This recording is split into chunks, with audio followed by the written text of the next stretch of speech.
안녕하세요, 박영진입니다. 성형, 피부 다 물어봐. 리프팅의 교과서가 되기 위해서 노력하는 박영진의 동안 그리고 리프팅 연구소 채널 새로이 시작하도록 하겠습니다.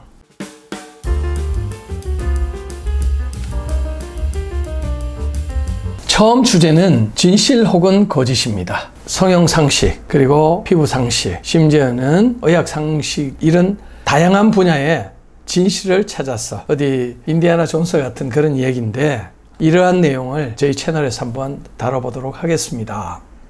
자, 실리프팅, 눈썹 거상. 실리프팅으로 우리가 이렇게 눈썹을 거상한다. 과연 이러한 시술이 가능할 것인지 불가능할 것인지 진실과 거짓을 한번 찾아보도록 하겠습니다. 저한테 이런 분이 오셨어요. 눈 밑에 잔주름도 많고 눈 밑이 붉어져 있지만 눈썹 자체가 조금 바깥쪽으로 처져 있다 보니까 나이가 이렇게 많이 들어 보입니다. 이런 분 과연 크게 수술하지 않고 실리프팅만으로도 해결이 될 것인지. 물론 제일 좋은 방법은 안면 거상이라고 해서 이 처진 눈썹이나 이마를 올리는 시술 수술이 따로 있습니다. 하지만 간단하게 우리 시청자들이 뭐 이런 방법도 있네라고 알고 계시면 얼마나 좋을까요? 그래서 준비해 봤습니다. 자, 다른 분 한번 볼게요. 이분은 전체적으로 나이가 들어가면서 얼굴이 좀 처지는 이런 형태인데 실리프팅을 하셨어요. 실리프팅을 하면서 이 눈썹 자체를 조금 이렇게 올렸습니다.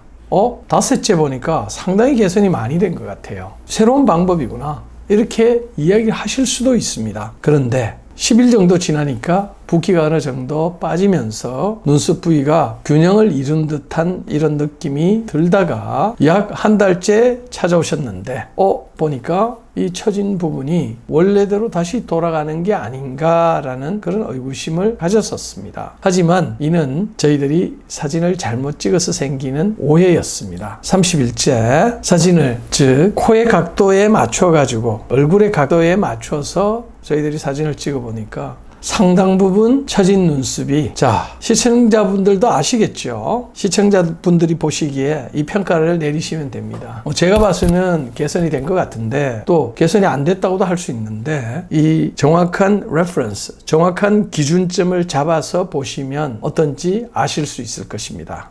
또 다른 분입니다.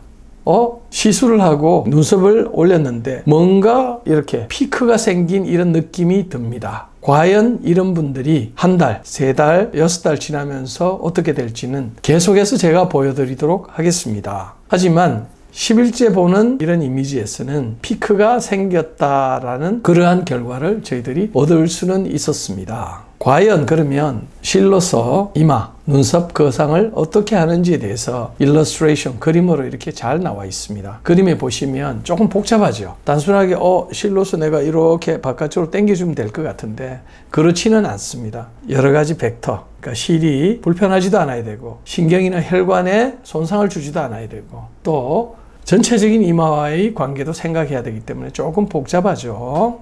그렇게 시술하신 분이 이분입니다. 한 달째 보시면 눈 밑도 굉장히 변화가 있다고 보여줄 수 있죠. 하지만 제가 오늘 들고 온 사진은 눈썹의 변화입니다. 그럼 객관적으로 어떻게 평가를 하느냐? 눈썹을 이렇게 치켜 올리면 바깥쪽이 그래도 조금 올라가는 이런 느낌이 드는데, 그러면 내측도 어느 정도 올라가야 되겠죠.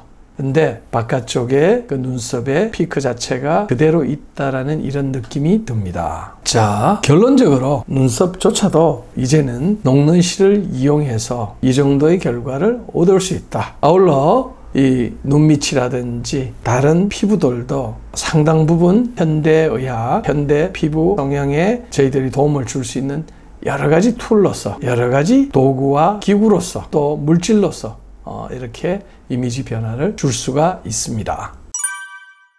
제가 다시 정리를 해드리도록 하겠습니다. 먼저 실을 이용한 이런 이마나 눈썹의 리프팅에 있어서 조심해야 될 부분은 실제로 혈관이라든지 아니면 신경입니다. 이런 부분은 전문가분들은 이미 공부를 많이 하셨기 때문에 아마 제대로 하실 거고요. 그리고 과연 이 이마나 눈썹이 어느 정도 올라가야 되는지, 적정량이라고 제가 표현을 했는데 이런 부분들도 우리가 고민을 해야 되겠죠. 너무 바깥쪽이 이렇게 많이 올라가 있으면 어색하겠죠. 그리고 딤플, 우리가 요철 현상이라고 그러죠.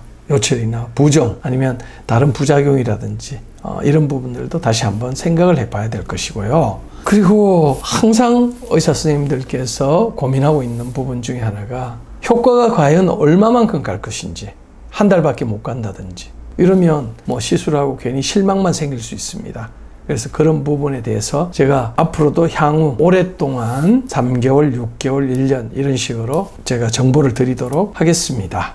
그리고 마지막으로 실리프팅을 하면서 스킨 부스트나 다른 시술, 수술과 병합할 수 있는지 이 굉장히 중요하죠. 제가 좀 전에 보여드렸던 그분 같은 경우에도 실리프팅으로 나름 상당히 좋은 결과가 나왔다고도 할 수 있겠지만은 그런 분들이 만약에 눈 밑은 눈 밑대로 남아있고 또 처진 부분이 그대로 남아있다면 환자분들이 생각하는 결과는 워낙 주관적이기 때문에 의사 선생님, 의료인들이 생각하는 바와 다를 수 있습니다. 그래서 이런 부분들이 총체적으로 저희들이 환자를 보고 평가를 하고 시술을 결정해야 될 부분이라고 그렇게 생각이 듭니다.